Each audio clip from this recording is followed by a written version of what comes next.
Enquanto a maior parte dos políticos passa a vida inteira tentando agarrar o poder, Octávio Mangabeira começou sua história lutando contra o relógio para não deixá-lo cair nas mãos erradas. Numa noite abafada no Rio de Janeiro, décadas à frente na nossa narrativa, ele olha para um relógio de parede.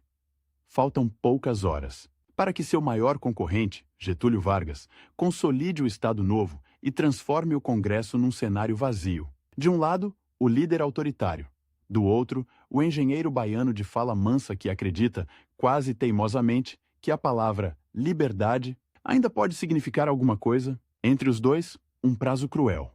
Ou Octávio encontra forças para reagir agora, ou o Brasil mergulha numa noite que pode durar anos. Para entender como esse homem tímido se torna o principal opositor de uma ditadura, precisamos voltar ao começo. A cidade onde o calor é intenso, o mar parece infinito, e um menino franzino aprende, cedo demais, o que é injustiça. Salvador, final do século XIX. As ruas ainda carregam cicatrizes frescas da escravidão recém-abolida. Nas ladeiras íngremes, ex-escravizados continuam dobrando a coluna para servir as mesmas famílias de antes. Os sobrados coloridos escondem miséria atrás de fachadas azuis e amarelas. É nesse cenário que nasce Octávio Mangabeira, em 1886, numa casa em que o dinheiro é curto, mas os livros ocupam qualquer espaço livre. O contraste é brutal. Do lado de fora, gritos, carros de boi, o cheiro de peixe e de suor. Do lado de dentro, o silêncio concentrado, de um menino que prefere se perder nas páginas de um livro a brincar na rua. Ele não tem ideia de que, um dia, suas palavras vão ecoar nos salões mais poderosos do país. Naquele momento, tudo o que ele sabe é que precisa estudar para escapar do destino que o cerca. O pai, orgulhoso e exausto, repete sempre a mesma frase: "A única herança que posso te deixar é o estudo." Na mesa simples, a família se aperta, dividindo pão e preocupações. Quando a chuva desaba sobre Salvador, a água entra pelas frestas do telhado e encharca os cadernos do menino. Octávio passa a noite, tentando salvar as páginas rabiscadas, secando folha por folha à luz fraca de uma lamparina. É uma cena quase ínfima, invisível para o mundo. Mas ali nasce um traço que vai acompanhá-lo por toda a vida. A recusa absoluta em deixar que o tempo, o acaso ou a força bruta destruam aquilo em que acredita. Enquanto outros garotos acham normal obedecer sem questionar, ele se irrita ao ver colegas tratados como inferiores só porque são pobres ou negros. Ainda adolescente, descobre que a palavra democracia soa bonita, mas na prática, quase ninguém está disposto a pagá-la com sacrifício. O jovem Octávio cresce numa Bahia governada por coronéis, onde decisões importantes são tomadas em salões cheios de fumaça de charuto, longe dos olhos do povo. O voto é controlado, comprado, manipulado. Nas esquinas, comenta-se o nome de políticos que decidem o futuro do Estado sem jamais terem pisado numa sala de aula cheia de crianças descalças. Para um menino que vê, todos os dias, a distância abissal entre a pobreza das ruas e o luxo dos casarões, isso é mais do que um dado da realidade. É uma afronta, e é justamente essa afronta que começa a empurrá-lo, devagar, em direção à política. Mesmo que ele, naquele momento, ainda jure que quer apenas ser engenheiro. O primeiro twist da sua vida é silencioso. Ele acredita que está escolhendo uma carreira técnica, neutra. Na verdade, está afunilando o caminho que o levará ao centro da tempestade. Quando entra na Escola Politécnica da Bahia, o jovem Mangabeira se sente como se tivesse atravessado um portal. Pela primeira vez, está cercado de outros rapazes que sonham com um país moderno, industrializado, conectado ao mundo. Os quadros no quadro negro falam de pontes, estradas, ferrovias. Mas, nos intervalos, o assunto muda. Reformas políticas, voto secreto. República que ainda engatinha. É ali que Octávio descobre um outro talento, tão forte quanto a habilidade com cálculos.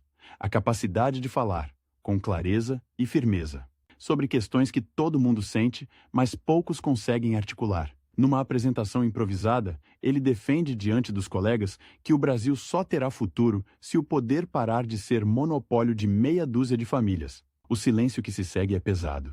Em seguida, aplausos. Sem perceber, ele acaba de fazer algo que repetirá a vida inteira: transformar indignação em discurso. Mas nenhuma trajetória de ascensão é linear. Para continuar na Politécnica, Octávio precisa trabalhar. Ele dá aulas particulares, revisa textos, faz pequenos serviços de engenharia, dorme pouco, come mal, às vezes, quase desmaia de cansaço ao subir ladeira acima, a pasta de livros pesando no ombro. Em certos dias, o tempo parece um inimigo físico. Não há horas suficientes para estudar, ganhar algum dinheiro e ainda ajudar a família. Esse sentimento de urgência cola nele. Ele vive como se cada dia precisasse render por dois, como se estivesse sempre correndo atrás de um relógio que anda rápido demais. Mais tarde, quando se ver frente a frente com Getúlio Vargas, esse velho conhecido, o tempo, voltará a persegui-lo. Mas agora em escala nacional. Serão os minutos decisivos antes de uma votação, as horas antes de um golpe, os anos escorrendo pelas mãos de um país à beira do autoritarismo. É também na juventude que Octávio descobre a força da palavra escrita. Um professor percebe sua clareza de pensamento e o convida a colaborar com um pequeno jornal local. No começo, ele assina textos técnicos sobre obras, urbanismo, modernização. Mas pouco a pouco, as linhas começam a ganhar outro tom. Ele comenta a situação política, questiona o clientelismo, critica o descaso com a educação pública. Para proteger o emprego, escreve sob pseudônimo. É um jogo perigoso. De um lado, a necessidade de se manter discreto. Do outro, o irresistível impulso de falar a verdade, ainda que isso incomode gente poderosa. Aquele jovem engenheiro, anônimo para a maioria dos baianos, começa a se transformar em algo novo. Um intelectual público em formação. Alguém que arrisca o próprio futuro profissional para cutucar os donos do poder. As matérias incomodam. Num café do centro de Salvador, um figurão comenta com ironia que esses meninos da Politécnica estão ficando atrevidos. O dono do jornal recebe recados indiretos. É melhor pegar leve. Afinal, a Bahia é pequena. Todo mundo se conhece. Em vez de recuar, Octávio aperta o passo. Textos mais duros, frases cortantes, estatísticas que expõem o atraso do Estado. Esse é outro traço que o definirá. A recusa em ceder quando a pressão aumenta. Ele ainda não está frente a frente com Vargas, seu concorrente maior, mas já sente o gosto do confronto com uma elite que teme mais a luz do que o erro. A carreira de engenheiro poderia tê-lo levado a um cargo confortável, à sombra do poder. Mas ele escolhe outra coisa. O risco calculado de ser uma voz dissonante, o passo seguinte, quase inevitável, é a aproximação mais formal com a política. A essa altura, Octávio já circula em rodas de discussão onde se fala de liberalismo, Estado de Direito, separação de poderes. Em reuniões acanhadas, em salas enfumaçadas, um pequeno grupo de jovens intelectuais baianos articula a criação ou renovação de partidos que defendam reformas. O nome de Getúlio Vargas ainda não domina o cenário, mas os ventos de centralização e de ordem acima de tudo já começam a soprar do sul do país. Alguns veem nisso uma esperança de organização. Octávio, ao contrário, fareja perigo. Um Estado forte demais, sem freios, pode engolir as liberdades pelas quais ele tanto se apaixona. Sem ter plena consciência, ele está escolhendo um lado de um conflito que ainda vai explodir. É nesse contexto que surge uma oportunidade que muda tudo. A possibilidade de se candidatar a deputado. No começo, a ideia parece absurda. Ele, o menino que secava cadernos encharcados num quarto minúsculo, agora cogita disputar votos com figuras tradicionais, donos de fazenda, herdeiros de sobrenomes pesados. A própria família reage com mistura de orgulho e medo. A política na Bahia da época não é jogo inocente.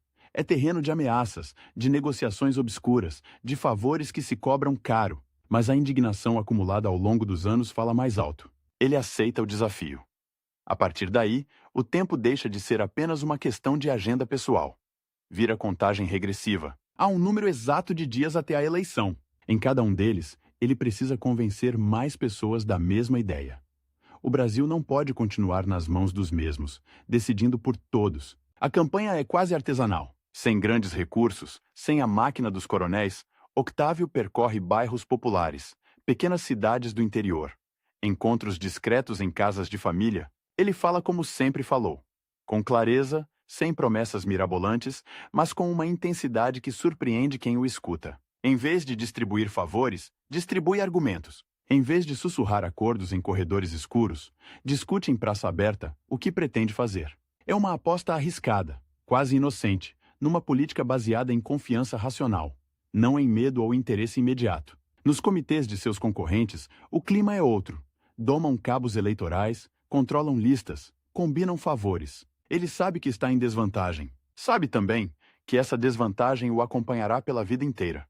Inclusive quando seu principal rival tiver à disposição todo o aparato de um governo centralizador, o dia da eleição chega com o peso de um julgamento. As urnas, naquele tempo, não têm a aura de neutralidade que hoje se tenta exigir delas. Há interferências, pressões, votos orientados por chefes políticos. Mesmo assim, algo inesperado acontece. A mensagem de Mangabeira, aparentemente abstrata, encontra eco num número suficiente de eleitores para garantir sua eleição como deputado. O resultado surpreende muita gente, inclusive alguns dos seus aliados, que apostavam mais num gesto simbólico do que numa vitória concreta. Para ele, porém, a alegria vem mesclada com uma espécie de sobriedade precoce. Ao olhar pela janela na noite da apuração, vendo a cidade que o formou ainda mergulhada em desigualdade, ele entende que aquele não é um ponto de chegada, mas um começo cruel. A partir de agora, qualquer erro seu terá consequências para milhões. No Rio de Janeiro, então capital federal, a Câmara dos Deputados é um outro mundo. Paletós bem cortados, discursos rebuscados, jogos de bastidor que um jovem vindo da Bahia mal começa a decifrar. Octávio chega com a humildade de quem sabe que precisa observar antes de agir, mas também com uma determinação silenciosa. Não se deixar engolir pela lógica da troca de favores, logo percebe que, na prática, muitos dos que pregam a República e a Constituição tratam esses conceitos como peças decorativas. Nos corredores, fala-se alto em reformas. Na hora de votar, prevalecem os acordos firmados longe dos microfones. Essa duplicidade o incomoda profundamente. Ele vai ao plenário com a mesma seriedade com que um engenheiro calcula a estrutura de uma ponte. Cada palavra precisa sustentar peso real. O primeiro discurso importante de Octávio na Câmara é um divisor de águas. Ao invés de se perder em fórmulas vagas, ele descreve com detalhes o que viu na Bahia. Escolas sem professor, hospitais sem remédio, trabalhadores tratados como peças descartáveis. Ele nomeia problemas que muitos preferem manter invisíveis. Silêncio, de novo. Alguns veteranos torcem o nariz. Quem é esse novato para falar de desigualdade como se tivesse inventado o tema? Mas algo naquela fala, naquele tom firme sem ser inflamado, chama a atenção. Entre os que o escutam, há quem enxergue pela primeira vez não apenas um engenheiro transformado em político, mas um possível líder, liberal. Alguém disposto a defender, com método e coragem, as garantias individuais contra qualquer tentativa de atropelá-las. Lá fora, sem saber, seus futuros adversários tomam nota. É nesse ambiente que o nome de Getúlio Vargas começa a circular com mais frequência. No início, ele é apenas mais um político habilidoso, um gaúcho astuto que sabe transitar entre militares e oligarquias. Mas Octávio, atento, percebe algo diferente no estilo do futuro presidente. Uma capacidade quase hipnótica de se apresentar como solução para todos os problemas ao mesmo tempo. Para os operários, promete proteção. Para os empresários, ordem. Para os políticos tradicionais, um arranjo de conveniências. Essa postura multifacetada desperta em Mangabeira um incômodo profundo. Enquanto ele se esforça para dizer com precisão o que pode e o que não pode fazer num regime democrático, seu concorrente de futuro parece prometer tudo a todos, como se as leis fossem obstáculos meramente decorativos. Ali, num corredor qualquer do parlamento, o antagonismo entre os dois começa a tomar forma. Ainda sem confronto direto, mas com uma tensão latente, como nuvens pesadas no horizonte. Ao mesmo tempo em que a imagem de Vargas ganha força, o Brasil entra numa fase de instabilidade, crises econômicas, tensões sociais, inquietação militar. Em debates acalorados, fala-se em salvar a nação, em colocar ordem na casa, em acabar com a bagunça do Congresso. Os defensores da democracia parecem estar sempre um passo atrás, explicando pacientemente por que a lentidão dos debates é o preço da liberdade. Octávio se vê, então, diante de um novo tipo de corrida contra o tempo. Precisa convencer a opinião pública de que as instituições podem funcionar antes que a impaciência geral abra as portas para soluções autoritárias. Cada discurso seu é uma tentativa de esticar o prazo da democracia, de ganhar mais alguns anos para que as reformas amadureçam, para que o país aprenda a conviver com a divergência. O twist, que muitos não enxergam, é que por trás do perfil aparentemente técnico e reservado, Mangabeira é movido por uma urgência quase febril. Quem o vê caminhando calmamente pelos corredores do poder não imagina que, por dentro, ele sente o tempo escapando. Tempo para educar o povo. Tempo para consolidar instituições. Tempo para impedir que homens fortes ocupem os espaços deixados pela descrença. Enquanto isso, o futuro concorrente, Vargas, vai costurando alianças, juntando fragmentos de insatisfação nacional sob uma bandeira própria. De um lado, a construção paciente de uma democracia liberal. Do outro, a promessa sedutora de um líder que se apresenta como encarnação da vontade popular. O relógio continua girando. Quando Octávio é chamado a integrar o governo em nível mais elevado, trazendo para a cena nacional toda a sua autoridade de engenheiro, jornalista e parlamentar, ele entende que está entrando na fase mais delicada da sua trajetória. Não se trata mais apenas de discursar contra injustiças, mas de administrar, de decidir, de negociar sem trair princípios. Ele sabe que, a partir dali, qualquer passo em falso pode ser usado por seus adversários, especialmente por aquele gaúcho que, silenciosamente, se prepara para disputar, palmo a palmo, o papel de salvador da pátria. A vida do menino de Salvador que secava cadernos encharcados o trouxe até aqui. O palco nacional, o tabuleiro onde o jogo, enfim, ficará claro. O tempo, sempre ele começa a apertar. E Octávio Mangabeira, sem saber exatamente quando nem como, já sente que em algum ponto adiante haverá uma noite decisiva em que terá apenas algumas horas para escolher entre ceder ao medo ou enfrentar, de frente, o projeto autoritário do seu maior concorrente. No instante em que aceita o convite para ser ministro das Relações Exteriores, Octávio Mangabeira sabe no íntimo que não está apenas subindo mais um degrau. Está entrando numa sala sem saída, onde o relógio corre mais rápido do que em qualquer outro lugar. Do lado de fora, o país ferve em crises econômicas, greves, boatos de golpes. Do lado de dentro do Palácio do Catete, ele encara um calendário preso à parede.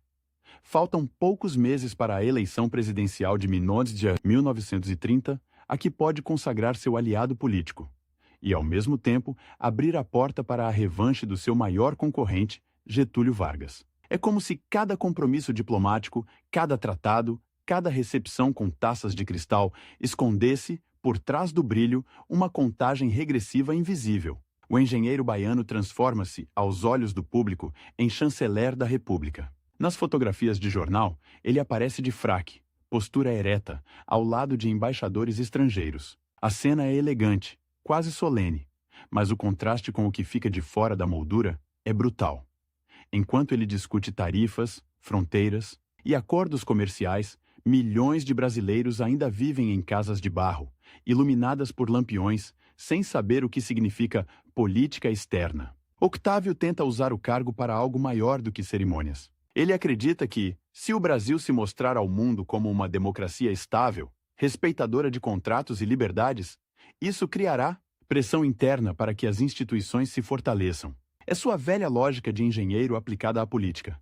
É preciso amarrar as vigas da casa por todos os lados para que ela não desabe no primeiro abalo. Mas Vargas, do outro lado do tabuleiro, joga com outra regra. Enquanto Mangabeira passa noites revisando relatórios e discursos para defender a imagem liberal do Brasil em conferências internacionais, o gaúcho percorre o país, acumulando ressentimentos. Nos comícios, fala de injustiças regionais, de fraudes eleitorais, de oligarquias que sufocam a vontade do povo. Seu tom é o de quem não tem tempo a perder com formalidades. Ele promete renovação com uma urgência quase messiânica. Para os que se sentem excluídos, sua voz soa como resposta imediata. No silêncio do gabinete, Octávio percebe que aquele discurso é sedutor, justamente porque ignora limites. Seu concorrente não precisa explicar como vai equilibrar poder, liberdade e ordem.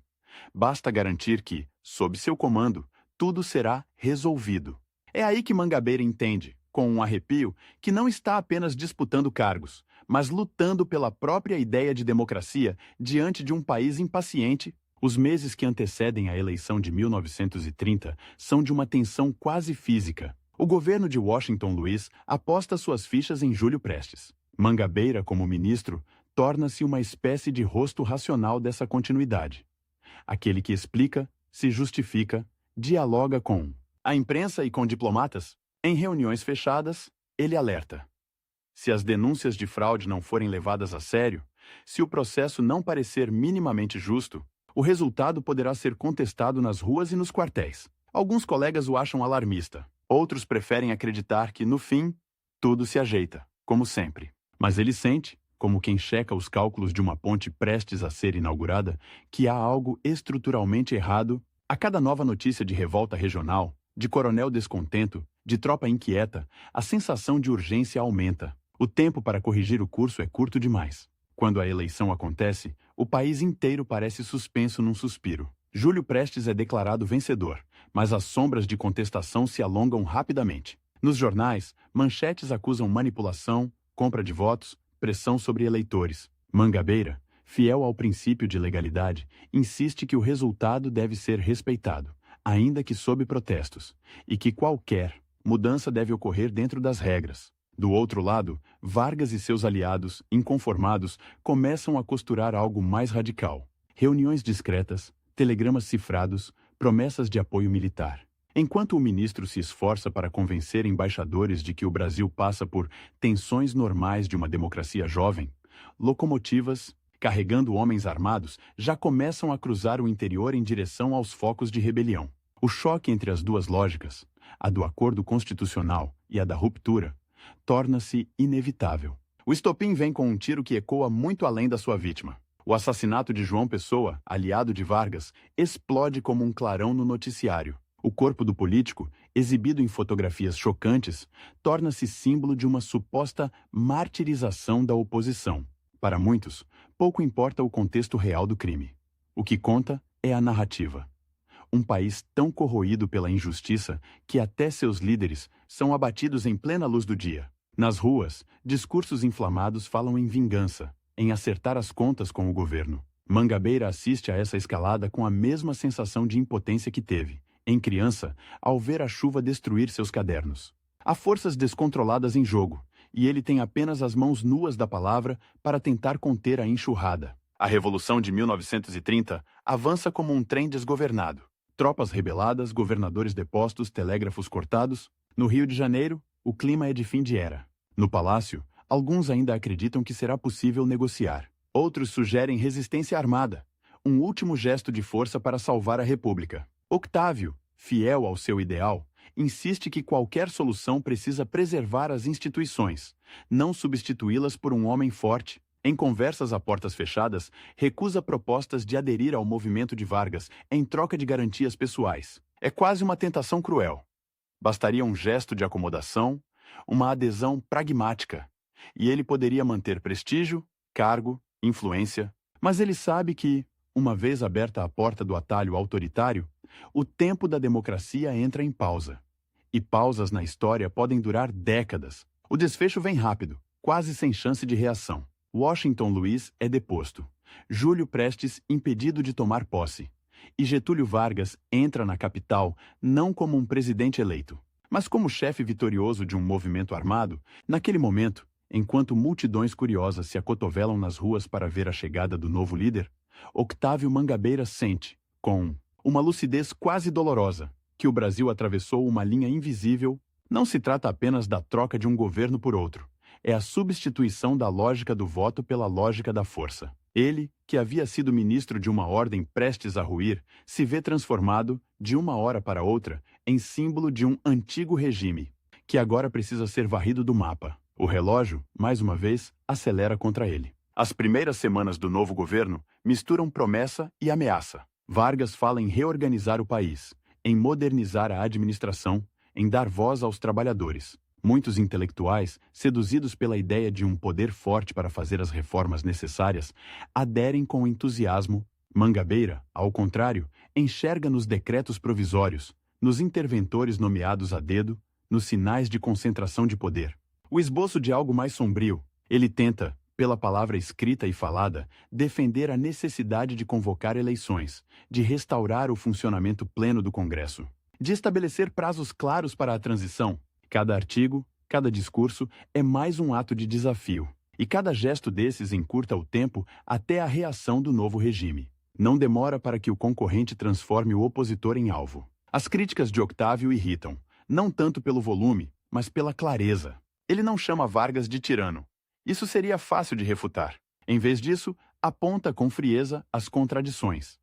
prometer ordem e, ao mesmo tempo, atropelar a Constituição, falar em vontade popular e governar por decretos, oferecer proteção aos trabalhadores, mas calar sindicatos independentes. Essa forma precisa de oposição é paradoxalmente mais perigosa do que um simples panfleto inflamado. Ela expõe o núcleo do projeto autoritário. Em reuniões reservadas, conselheiros do novo governo sugerem: é preciso tratar desse baiano antes que suas palavras ganhem eco demais. O que se segue é uma lenta apertada de torno para os liberais. Censura crescente à imprensa, perseguição a adversários, reformas políticas sob medida para reduzir a autonomia dos estados. Mangabeira vê antigos colegas de parlamento aceitarem cargos no novo esquema, em nome de uma suposta governabilidade.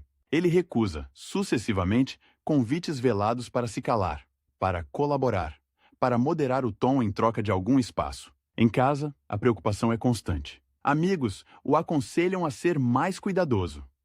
Há boatos de listas de inimigos, de escutas, de relatórios detalhados sobre as movimentações de cada opositor. Octávio escuta, agradece, mas mantém o curso. Ele sabe que está comprando briga com um concorrente que agora controla a máquina do Estado e que o tempo de falar livremente está acabando. O ano de 1937 marca o ponto de virada definitivo. Sob o pretexto de combater um plano comunista, o famoso Plano Cohen, mais tarde desmascarado como fraude, o governo cria um clima de pânico nacional. Jornais reproduzem documentos alarmantes, discursos inflamados, falam em invasões, incêndios, destruição da ordem. O medo, esse aliado invisível do autoritarismo, espalha-se como fumaça por fábricas, escolas, repartições. Mangabeira, atento, reconhece o roteiro. Exagerar a ameaça para justificar medidas de exceção. Ele denuncia o risco de se transformar o país numa fortaleza cercada, em que qualquer crítica possa ser confundida com traição, mas o som de sua voz, por mais firme que seja, parece se perder no barulho orquestrado da propaganda oficial. Então, numa noite carregada de umidade e boatos, o Brasil acorda em outro regime. Vargas decreta o Estado Novo, dissolve o Congresso, rasga na prática o texto constitucional. Aquela casa onde Octávio iniciou sua carreira nacional, a Câmara dos Deputados, fecha as portas, e o eco dos últimos discursos se perde em corredores escuros. Para muitos, é apenas mais uma mudança política em um país acostumado a sobressaltos. Para ele, é o pior pesadelo transformado em rotina. O tempo da palavra, do debate, do voto, é substituído pelo tempo dos decretos e dos atos de força. Ele se lembra, quase com dor física, da noite abafada em que encarou um relógio de parede, sabendo que, se não reagisse, o Congresso se transformaria num cenário vazio. Agora, essa imagem não é mais ameaça. É fato consumado. A resposta do regime aos opositores vem com a frieza de um cálculo militar. Prisões políticas se enchem de homens que, até ontem, eram apenas derrotados eleitorais. Agora são tratados como inimigos internos. Octávio, conhecido liberal e crítico persistente, entra no radar da repressão com prioridade. A batida à porta chega cedo, numa manhã em que o céu parece mais baixo do que o normal. Soldados, botas pesadas sobre o chão, papéis oficiais nas mãos, não há espaço para discussões jurídicas sofisticadas. Há apenas a ordem seca de conduzi-lo. O baiano, que sempre acreditou que as ideias se enfrentam com argumentos, vê-se arrastado para um mundo onde o diálogo é substituído por grades, trancas e silêncio. A experiência da prisão é um choque que reorganiza tudo por dentro. As celas são úmidas, paredes cobertas de mofo, colchões finos demais para quem precisa esquecer por alguns minutos que o futuro é incerto. Nas grades, marcas de unhas, frases inacabadas, datas riscadas como se fossem contas de um comerciante desesperado. Só que, ali, o produto contado é o tempo roubado. Octávio observa companheiros de cela que outrora discursavam com eloquência no plenário, agora encolhidos, tossindo, alguns falando sozinho no escuro. Ele sente o peso de cada dia, de cada hora. O relógio, que sempre o pressionou com prazos políticos, transforma-se numa entidade cruel que mede a distância entre a liberdade e a resignação. Mas é também ali, naquele espaço mínimo, que um novo twist acontece. Em vez de ceder ao desespero, Mangabeira transforma a prisão em um laboratório silencioso de resistência intelectual. Ele organiza debates improvisados, relembra artigos de leis de memória, discute a história de outras nações que enfrentaram tiranias, com poucos recursos, Quase sem papel, ele tenta manter acesa a chama da razão num ambiente desenhado para esmagá-la. Alguns guardas o observam com curiosidade, outros com irritação.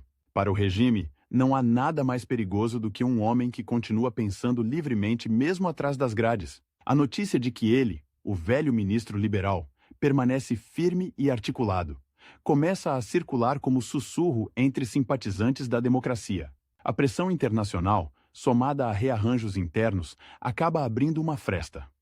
A possibilidade do exílio. Para o regime, expulsar um opositor incômodo é mais conveniente do que mantê-lo preso e transformá-lo em mártir. Para Octávio, a proposta é um dilema cruel. Aceitar partir significa deixar o chão em que sempre acreditou poder lutar. Recusar pode equivaler a apodrecer numa cela, com a voz confinada às paredes de concreto. Depois de noites insones, ele escolhe o exílio não como fuga, mas como estratégia. Se o tempo da palavra foi suspenso no Brasil, talvez ainda haja relógios funcionando lá fora, em outros países, onde a democracia não seja um conceito proibido. No dia em que embarca para deixar o Brasil, a cena é de partir o fôlego. O cais, tomado pela neblina, parece uma metáfora visual da própria situação política. Tudo envolto em fumaça, formas trêmulas, nada completamente nítido. Alguns poucos amigos se arriscam a aparecer. Abraços rápidos, olhos marejados, recomendações sussurradas. Mangabeira sobe a rampa do navio com uma mala modesta e uma biblioteca condensada em poucos volumes. Ao olhar para trás e ver o contorno da cidade se afastando, ele sente uma mistura de luto e de compromisso. O tempo da sua presença física na política brasileira está, por ora, suspenso. Mas o tempo da luta pela liberdade, esse, ele decide, não será interrompido. Do outro lado do mar, sob outros céus, ele vai reinventar a forma de enfrentar o mesmo concorrente que deixou para trás. Um líder que agora domina o país, mas que continua preso à mesma armadilha. Acreditar que pode parar o relógio da história apenas pela força dos decretos. Dizem que o exílio é liberdade com passagem só de ida. Para Octávio Mangabeira, ele começa como promessa de fuga e se revela, em poucas semanas, como outra forma de prisão. Uma prisão sem grades, feita de distância, de sotaques estranhos, de notícias atrasadas que chegam pelo correio como tiros retardados. Enquanto o navio corta o Atlântico e o Brasil vai ficando para trás, ele descobre um contraste brutal. Do lado de fora, o mar aberto, até onde a vista alcança. Por dentro, um horizonte apertado por uma pergunta única e obsessiva. Quanto tempo a democracia brasileira aguenta sem que alguém a defenda por dentro?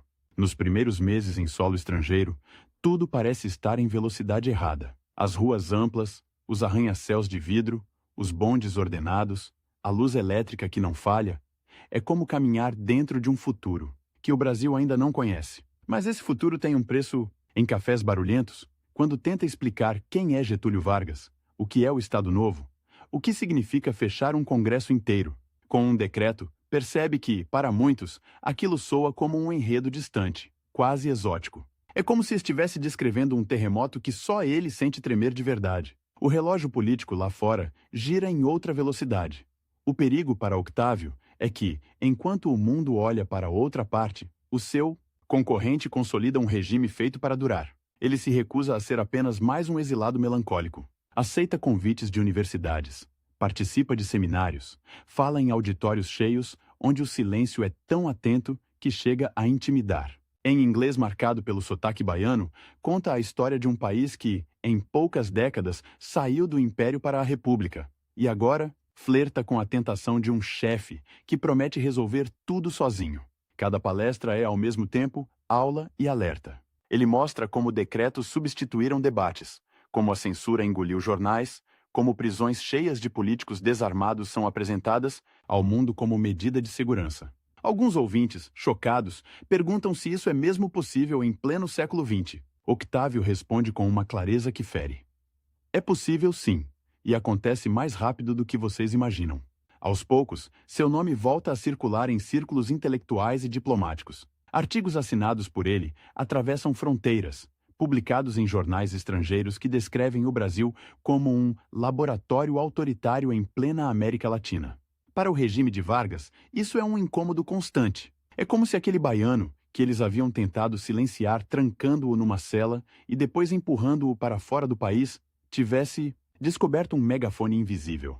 Da mesa de um escritório modesto, em uma cidade distante, ele lança palavras que escapam por cima da censura e aterrissam nos gabinetes diplomáticos, nas redações, nas conversas discretas entre embaixadores. É um twist que o próprio Mangabeira, em noites de insônia, contempla com ironia.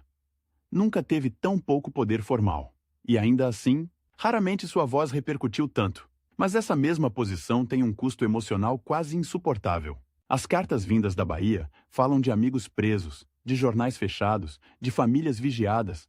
Em uma delas, um parente descreve uma cena simples e devastadora. Um menino que, ao ver o retrato de Vargas pendurado numa repartição, pergunta ao pai se aquele homem é o dono do Brasil. Octávio dobra o papel com mãos trêmulas. É por esse tipo de detalhe que ele sente a urgência queimando.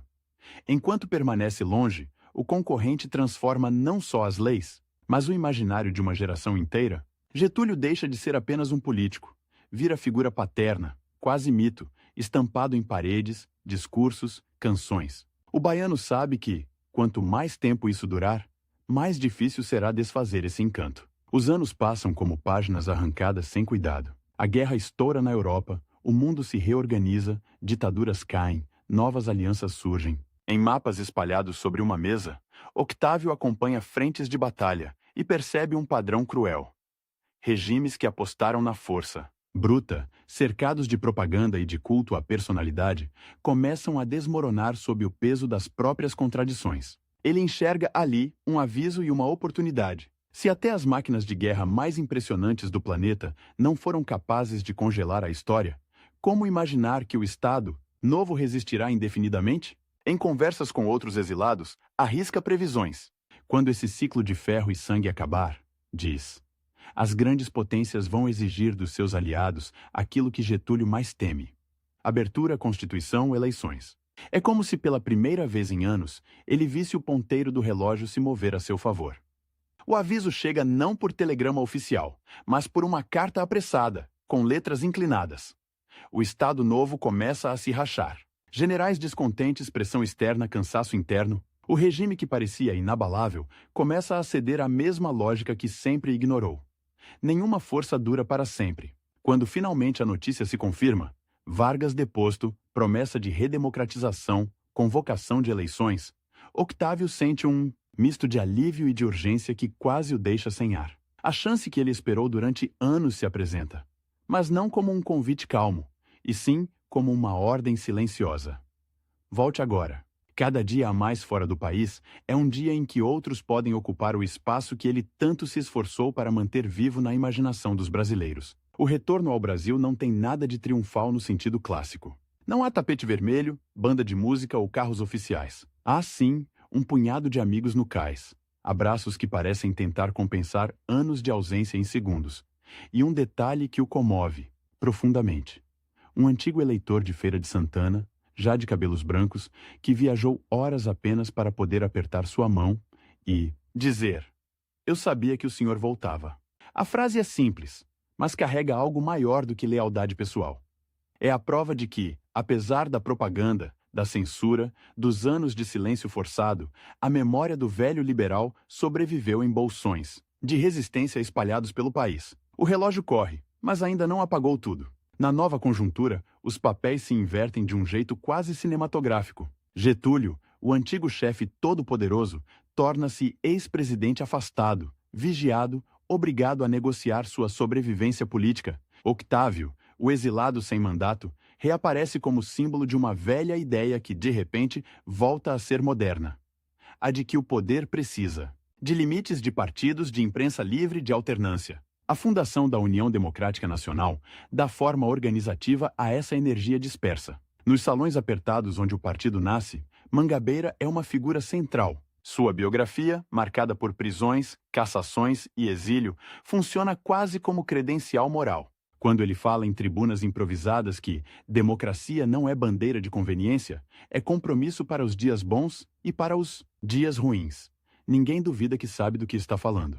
É nesse contexto que surge o convite que vai acelerar, de maneira brutal, o compasso da sua vida. disputar o governo da Bahia. À primeira vista, parece um passo natural. Ele é o baiano mais conhecido nacionalmente. Tem história, tem discurso, tem partido. Mas por trás da vitrine, a tarefa é quase suicida. O Estado saiu do Estado Novo mergulhado em atraso estrutural. Estradas de barro, escolas improvisadas, hospitais sem remédios, coronéis, acostumados a mandar mais do que qualquer prefeito ou juiz. E como se não bastasse, há a sombra do concorrente pairando sobre tudo. Mesmo afastado do Planalto, Vargas continua a influenciar alianças, indicar nomes, soprar orientações. A disputa que um dia foi travada em plenários e gabinetes do Rio, agora precisa ser reeditada no chão quente da Bahia.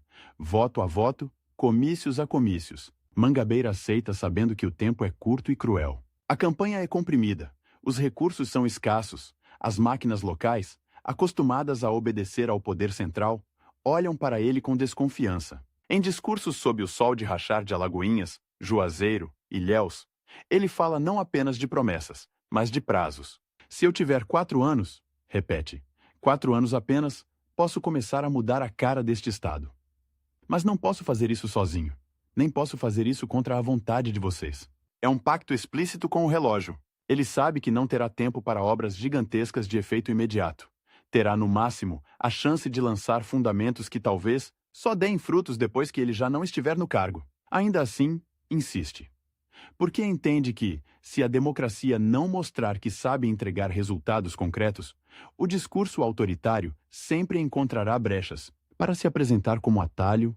A campanha é marcada por cenas que lembram, em miniatura, a velha disputa com Vargas. Enquanto Octávio fala em instituições, em orçamento, em planejamento, adversários ligados a velhas oligarquias e a simpatizantes do getulismo prometem favores imediatos. Empregos, favores fiscais, pequenas obras em troca de apoio. Em algumas cidades, capangas armados tentam intimidar seus comícios. Em outras, emissoras de rádio locais boicotam seus pronunciamentos. Ele responde com o que sempre foi sua arma principal.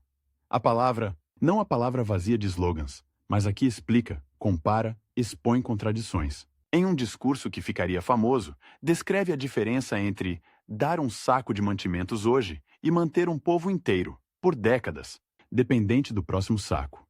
E ensinar esse povo a produzir, a estudar, a escolher seus próprios caminhos.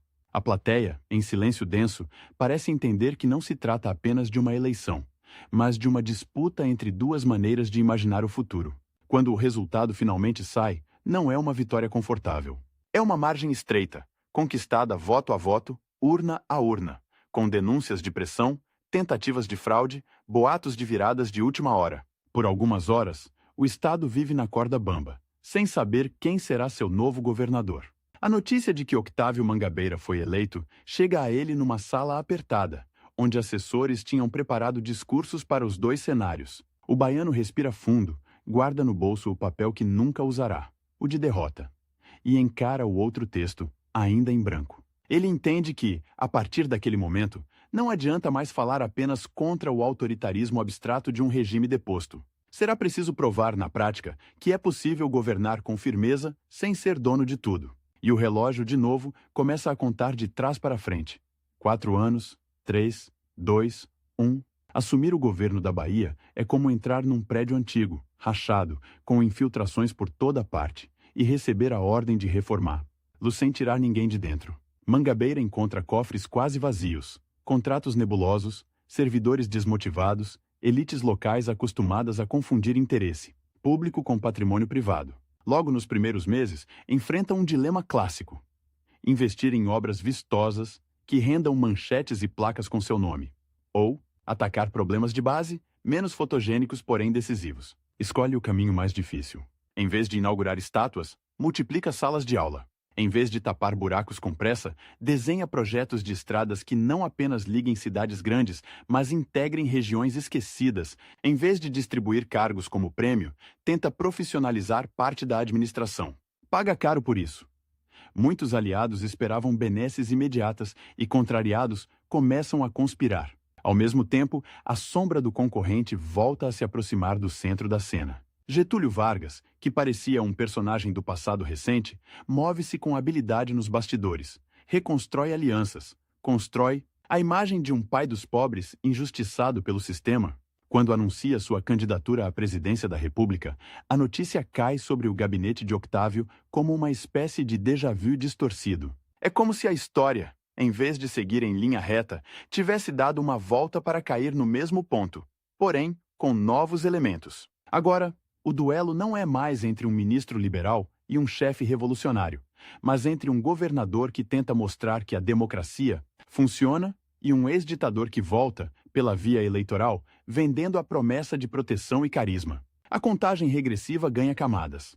Além dos 4 anos de mandato, há o prazo curtíssimo até a eleição nacional que pode recolocar Vargas no topo do poder. Em reuniões a portas fechadas, aliados de Octávio sugerem acomodações, acordos, neutralidade estratégica. Argumentam que é arriscado demais confrontar diretamente um homem que ainda desperta devoção em bolsões importantes do eleitorado baiano. Mangabeira escuta, mas não cede. Em discursos prudentes, porém firmes, lembra o país do que foi o Estado Novo. Prisões, censura, fechamento do Congresso. Não usa adjetivos inflamados. Prefere a precisão das lembranças concretas. Ninguém é obrigado a concordar comigo, diz em uma de suas falas. Mas todos são obrigados a lembrar-se do que viveram.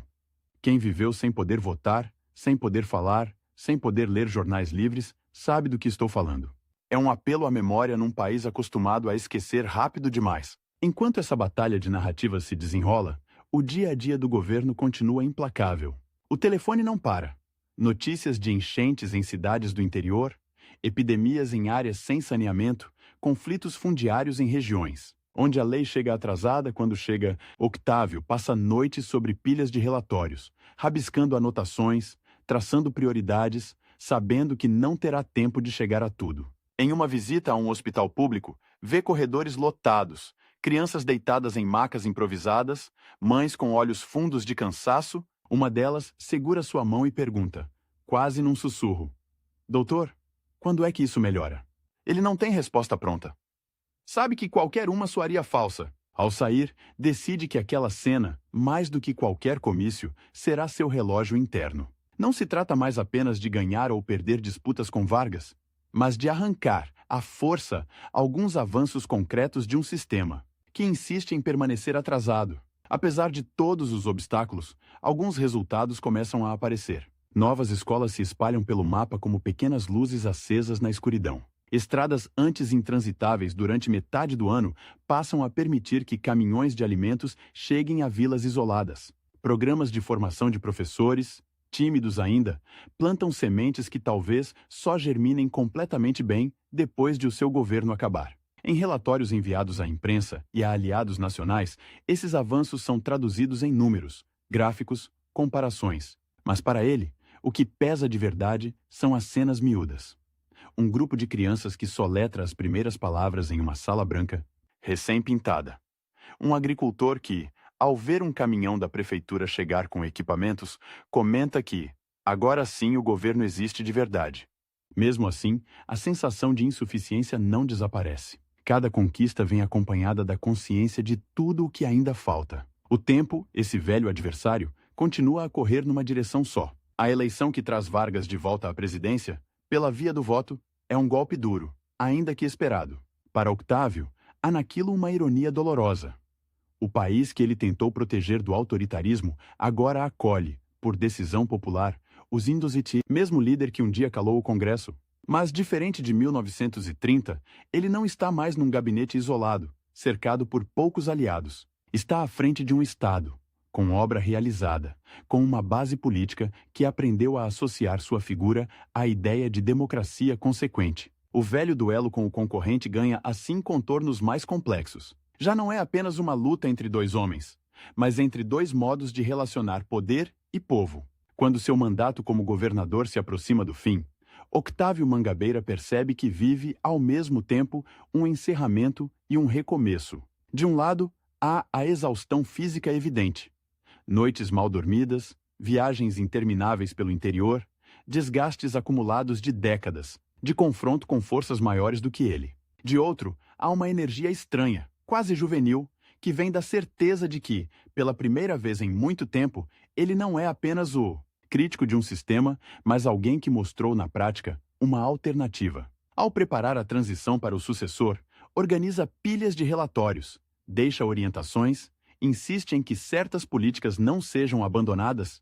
É como se estivesse, de novo, construindo uma ponte em terreno instável, com a diferença de que, agora, já sabe que talvez não esteja presente quando os primeiros carros passarem por ela. No fundo, porém, ele sente que ainda falta um capítulo nessa história. Não basta ter governado um estado, nem ter enfrentado por décadas o mesmo rival em arenas diferentes. É preciso que tudo isso se transforme em algo que sobreviva ao tempo, que continue a agir quando ele já não puder falar em palanques ou assinar decretos. Ao deixar o cargo, o baiano leva consigo poucas malas, algum desgaste, algumas frustrações, mas também a intuição incômoda de que o verdadeiro teste ainda está por vir. O de saber se a ideia pela qual sacrificou liberdade, conforto e segurança será forte o suficiente para um dia viver sem depender da sua própria voz. O relógio, mais uma vez, acelera. Mas desta vez, ele não corre apenas contra o ponteiro. Corre a favor de algo que deseja deixar girando depois que seus olhos se fecharem. Na noite em que deixa o palácio, as luzes da cidade parecem mais fortes do que nunca. Lá dentro, os corredores ficam vazios, os retratos oficiais permanecem imóveis na parede. Lá fora, Salvador continua barulhenta, cheia. De buzinas, vendedores, crianças correndo, é um contraste brutal. Enquanto um mundo se encerra em silêncio burocrático, outro segue adiante sem nem pedir licença. Octávio desce a escadaria com a sensação estranha de estar, ao mesmo tempo, saindo de cena e correndo para o centro de um palco ainda maior. O mandato termina, mas o relógio não para. Ao contrário, acelera. Ele sabe, com a clareza de quem já viu golpes e ditaduras nascerem do nada, que o intervalo entre um governo e outro é um dos momentos mais perigosos da política. É quando as ideias podem se perder, quando o adversário, mesmo abatido, encontra brecha para voltar. Os primeiros dias fora do cargo são uma espécie de ressaca política. O corpo pede descanso, mas a agenda insiste em se impor. Convites para conferências, entrevistas, articulações partidárias. A casa simples onde passa a morar não tem o peso simbólico do palácio, mas o telefone toca sem parar. Deputados jovens querem conselhos, antigos aliados disputam sua presença em eventos, jornalistas querem saber o que ele acha disso ou daquilo. O velho baiano percebe rápido que é inútil fingir aposentadoria. Sua figura, moldada em décadas de confronto com regimes fortes, com prisões e exílio, não pertence mais só a ele. Virou espécie de patrimônio da oposição liberal. E no centro desse furacão, a sombra do concorrente continua se mexendo. Vargas, de volta ao Planalto pela via do voto, trabalha para consolidar outra vez seu estilo de poder, agora sob verniz democrático. Para Octávio, é como ver um filme repetido com final ainda em aberto. Ele volta à Câmara Federal como quem retorna a um campo de batalha já conhecido, mas coberto agora por novas armadilhas. Os corredores do Rio de Janeiro murmuram nomes, siglas, acordos. A UDN tenta se firmar como principal voz contrária ao presidente, mas sabe que enfrenta uma máquina poderosa, alimentada por ministérios, estatais e uma popularidade que resiste aos escândalos. Mangabeira entra em plenário sem a vaidade dos estreantes, mas com uma urgência que quase o atropela. Se um dia lutou contra um Vargas todo-poderoso, sem eleições, agora precisa enfrentar um Vargas legitimado pelo voto. E isso muda tudo. Criticar o governo não é mais apenas denunciar autoritarismos. É também medir cada palavra para não ser visto como alguém que despreza a vontade popular. O duelo com o concorrente adquire, assim, uma camada moral delicada. É preciso atacar o estilo de poder, sem atacar o povo que o escolheu. Nos discursos, ele aposta na memória como sua arma mais afiada. Não grita, não bate na mesa, não recorre a insultos fáceis. Em vez disso, descreve cenas de 1937, lembretes do Congresso fechado, dos jornais silenciosos, dos amigos que desapareceram em celas sem processo. Fala devagar, com frases que parecem desenhadas para ficar na cabeça de quem escuta. Há quem diga que o passado passou, repete. Mas o passado volta quando a gente finge que esqueceu. Em algumas sessões, deputados mais jovens o observam com uma mistura de respeito e inquietação. Para muitos deles, o Estado Novo é quase lenda. Um enredo ouvido dos pais, não uma experiência vivida na pele. O baiano se vê então numa corrida contra o esquecimento. Enquanto o concorrente se reinventa como defensor dos pobres, ele tenta impedir que as cicatrizes da ditadura sejam transformadas em mera nota de rodapé. Essa disputa, que já era tensa, explode em um dos momentos mais dramáticos da história política brasileira. É manhã de agosto de 1954, quando corre pelos corredores do Congresso a notícia impossível. Getúlio Vargas se matou no Palácio do Catete. Por alguns segundos, o tempo parece parar. Telefones tocam todos ao mesmo tempo. Portas se abrem, funcionários correm sem saber para onde. Octávio fica imóvel. O papel do discurso que faria naquele dia preso entre os dedos, o adversário de décadas, o homem que o prendeu, o expulsou do país, o obrigou a passar anos longe de casa, saiu de cena com um tiro no peito e uma carta-testamento dirigida ao povo. Do lado de fora, a reação é imediata. Multidões se formam, emocionadas, furiosas, misturando luto e desejo de vingança contra aqueles que consideram responsáveis pelo desfecho trágico. Para Mangabeira e seus pares, é um twist brutal. De opositores firmes, correm o risco de serem pintados como algozes. As horas seguintes são de medo concreto. Carros são apedrejados, sedes da UDN são cercadas por multidões, boatos de linchamentos circulam pelas rádios. Alguns amigos insistem para que Octávio se esconda, deixe a cidade, evite aparecer em público. Ele recusa. Sabe que qualquer gesto de fuga será lido como confissão. Em vez disso, escolhe uma resposta que surpreende até aliados. Em pronunciamento cuidadoso, reconhece o impacto da carta de Vargas. Lamenta o desfecho pessoal, mas reafirma, com firmeza, tudo que sempre disse sobre os perigos do poder concentrado. A tragédia de hoje, declara, não apaga a tragédia de anos em que a lei foi silenciada. Não devemos transformar dor em esquecimento. As palavras causam desconforto em muitos, mas também traçam uma linha clara. Octávio recusa a tentação de reescrever a história sob comoção. O concorrente sai de cena como mártir para milhões.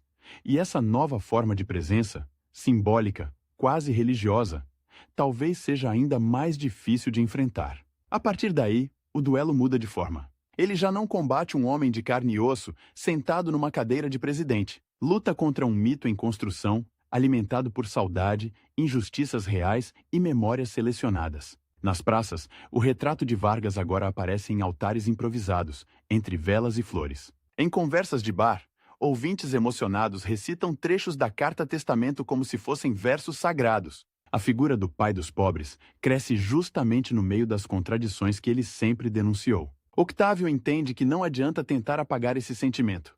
Seria inútil e cruel. O que pode fazer é outra coisa. Insistir que, se o povo ama quem sente que o defendeu, precisa também aprender a amar instituições que não dependem do humor de nenhum líder. É a velha batalha entre carisma e regra, agora transposta para o terreno da memória coletiva. O tempo, porém, não dá trégua. Enquanto o país tenta se equilibrar depois da crise, novas eleições se aproximam, novos arranjos surgem. Juscelino Kubitschek acende como promessa de desenvolvimento acelerado. Brasília se torna palavra mágica, sinônimo de futuro. Para muitos udenistas, essa nova onda é um problema. Temem que a velocidade do projeto esconda improvisos, dívidas, riscos à estabilidade. Mangabeira, já com o corpo marcado pelo cansaço e pela idade, observa tudo com mistura de fascínio e preocupação. De um lado, reconhece a importância de um país que finalmente se arrisca a olhar para frente, a sonhar com estradas, energia, integração. De outro, desconfia de qualquer política que transforme pressa em método. Em discursos, adverte: não podemos trocar o autoritarismo da força pelo autoritarismo da urgência. Toda vez que alguém diz que não há tempo para discutir, a democracia perde alguns segundos de vida.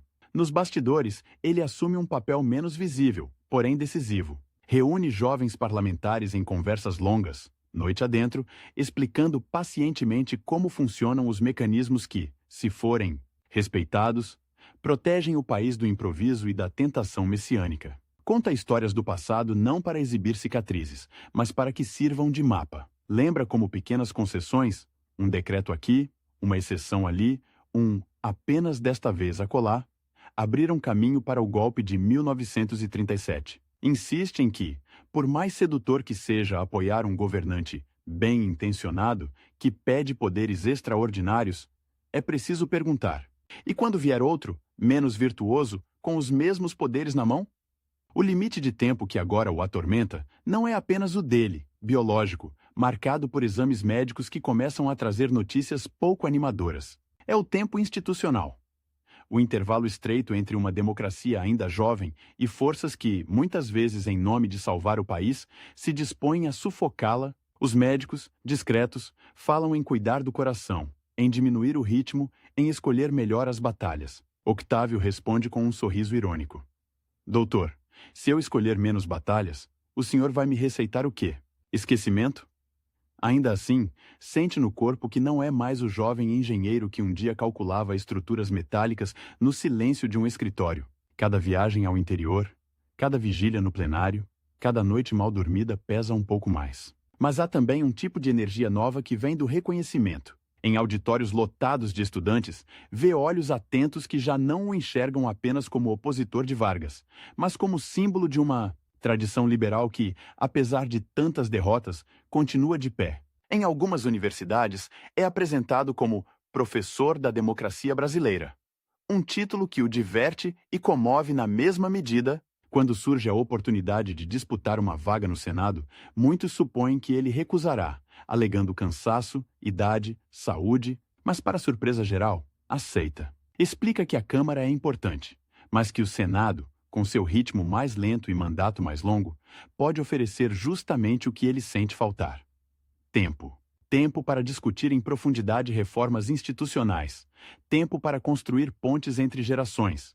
Tempo para transformar experiências dolorosas em legislação concreta. É um último salto numa corrida contra o relógio que ele sabe desigual. Se conseguir chegar àquela tribuna, terá alguns anos para sedimentar, em leis e debates, tudo aquilo que até então foi defendido sobretudo em discursos de ocasião e artigos de jornal. A campanha ao Senado, porém, desenha um novo tipo de confronto. Seu concorrente direto já não é Vargas, morto e transformado em mito, mas políticos formados sob a influência do varguismo, herdeiros, de um estilo que mistura promessas imediatas com apelos emocionais poderosos. Eles falam de proteger o legado do presidente morto.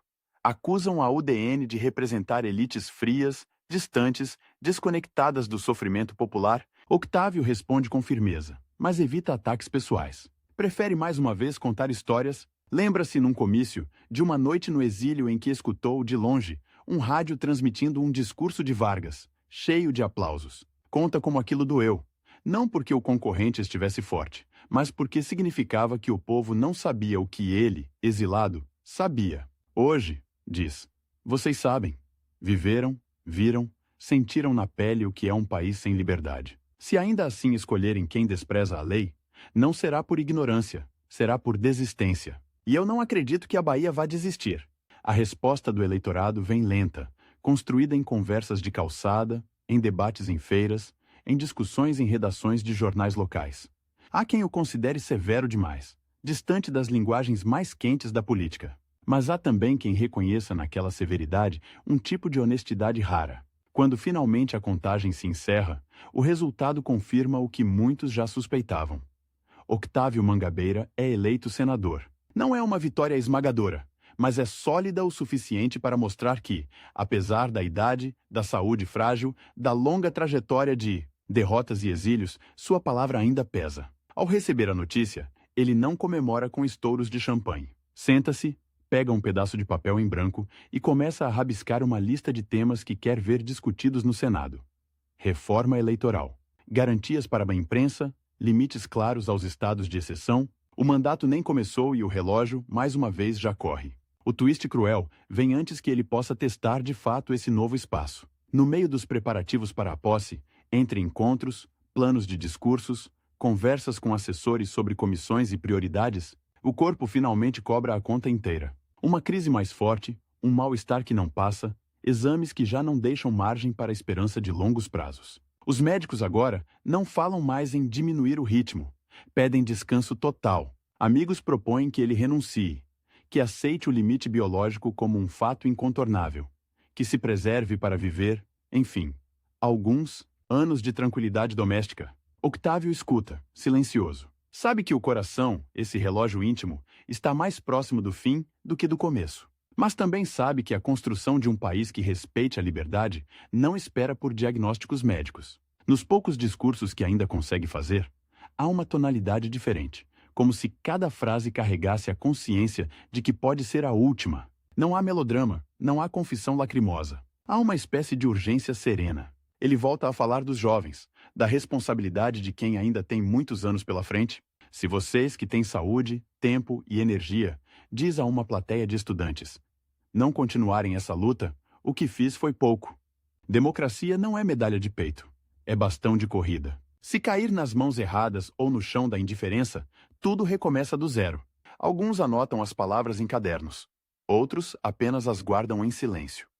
Ninguém, naquela sala, sabe exatamente quanto tempo ainda lhe resta, mas todos sentem que o relógio está presente ali, invisível, marcando cada segundo. Quando a notícia de sua morte se espalha, numa manhã de novembro, o país já vive outro momento político, outra combinação de forças, outras ansiedades. Muitos jovens que o admiram conhecem mais sua história pelos livros e pelos pais do que pelos jornais do dia. Mas a repercussão é grande. Editorialistas falam em último liberal clássico. Colegas de partido o chamam de consciência incômoda da República.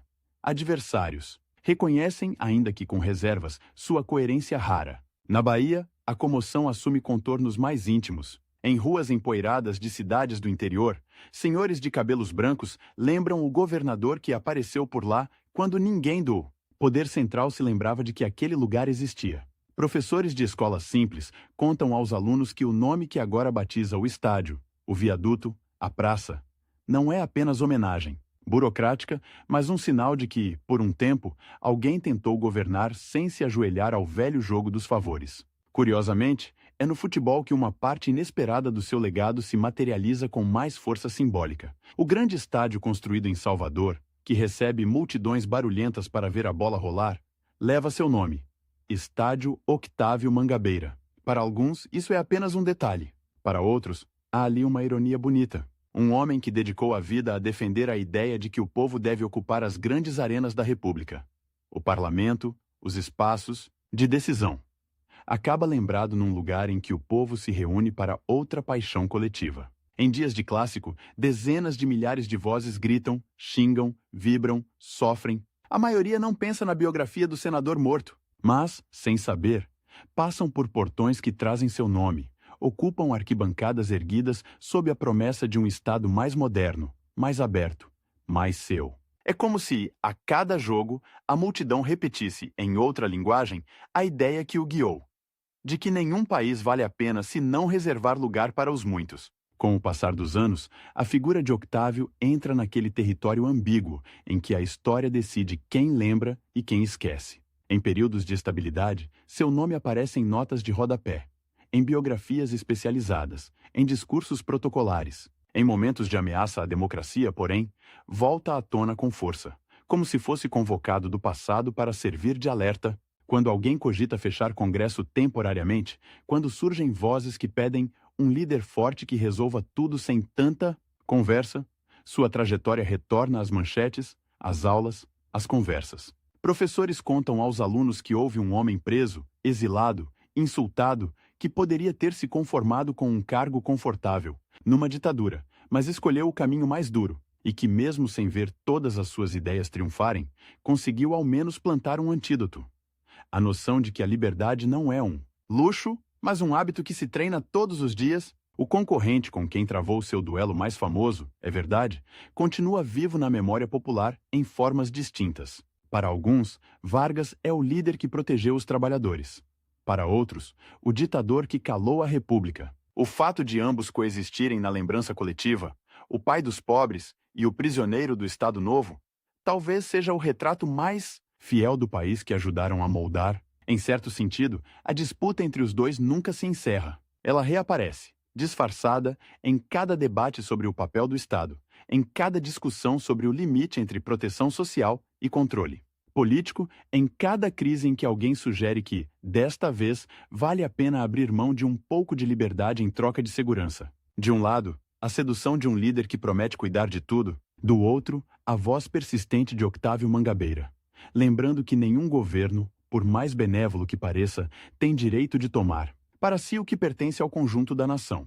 No fim das contas, o limite de tempo contra o qual ele corria não era apenas o dos mandatos, dos calendários eleitorais ou dos anos de vida. Era o tempo mais profundo, aquele que decide se um país aprende ou não com as próprias quedas. Octávio não viu o Brasil tornar-se a democracia robusta que sonhava. Não viu todas as suas propostas virarem lei. Não presenciou, em plenário, um consenso sólido em torno da liberdade como valor inegociável. Mas deixou algo talvez mais resistente do que decretos ou prédios públicos. Um exemplo incômodo, difícil de ignorar. A história de um homem que soube perder, soube ser preso, soube ser exilado, soube governar sem ceder às tentações fáceis. E, acima de tudo, soube insistir mesmo quando o relógio parecia definitivamente contra ele. É essa insistência que o mantém vivo, como um ponteiro teimoso marcando, para cada nova geração, a hora exata em que a democracia precisa outra vez ser defendida.